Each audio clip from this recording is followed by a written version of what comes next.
I went and saw it yesterday, and it's so good. Really? I really like the first one. It's like one of my all-time favorite movies, and I like this one better. Wow. Made 125 million. Yeah, it did pretty well. Check it out. Yeah. Savannah. Okay, so here's something sweet that Prince Harry and Meghan Markle did after their wedding. All the beautiful flowers that were inside. Oh, you're going to get off that phone, buddy. They donated them to hospice patients and women's refugees, and then Meghan sent her bouquet that she carried down the aisle to be laid on the grave of the unknown warrior. Oh. Isn't that amazing? That's excellent stuff. So sweet. I like that. What you got, Jim?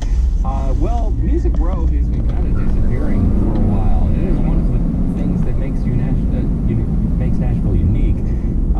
And a couple of things are up for being torn down and replaced by an office building. One of those is Bobby's Idle Hour, which is a really old tavern, old bar. Yeah, with the old drunk cowboy statue right in front. Exactly. And it has been a staple here on Music Row. It's the